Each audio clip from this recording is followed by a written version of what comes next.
Perrysburg and Southview. Yellow Jackets have scored 40 or more each of the last 4 games, all wins. Southview looking to bounce back from their first loss of the season. First quarter, Jackets third and goal. Give it to Connor Walendzak. Future Toledo Rocket won't be brought down. Perrysburg up 7-0.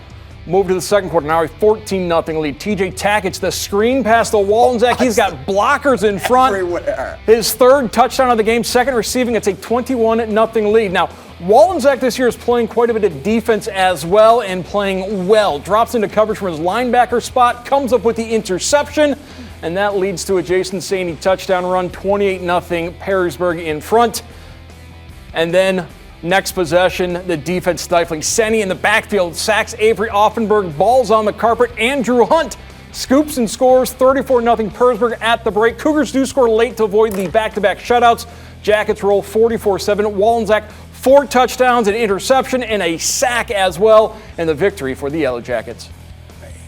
You know, we came into the week focused on what we need to clean up and continue to get better, and knowing that, you know, we've been playing strong, but we need to keep it going and, you know, keep improving throughout the season so we can hit stride later in the season. But, you know, coming in, we thought we were going to be able to come out and run the ball and then, you know, mix it up, throw some passes, and get our game plan well. And we really did run our game plan very well. So coming into the game, we thought we were going to be able to run the ball, and the offensive line did a great job tonight to establish that early. 70s night at Perrysburg. Returned to a couple of guys who probably remember the 70s better than I do. Greg Frankie and Ed Bellner.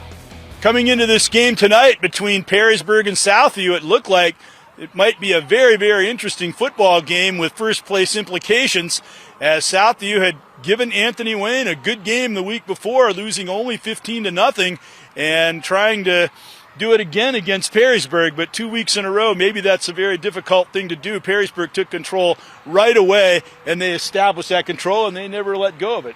They really did, and Perrysburg showing the dominance tonight on both sides of the ball, offense and defense, and really Connor Walendzak was that difference maker. I mean, the whole team played so well together, which allowed him to just kind of rise above and just showboat and showcase his talents on both sides of the ball.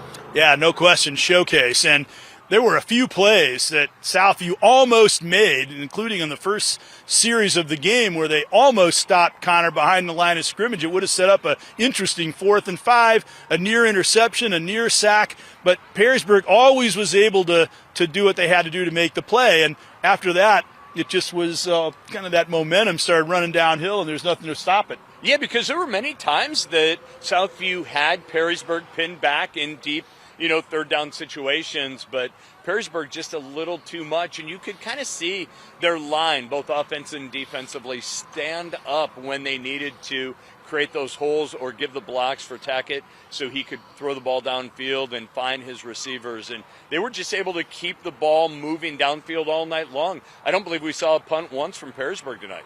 Now, they certainly had control from start to finish, and they will now get set to face Anthony Wayne in the real first-place showdown in the NLL next week, and they'll certainly have some momentum for it with a big victory here tonight over Southview.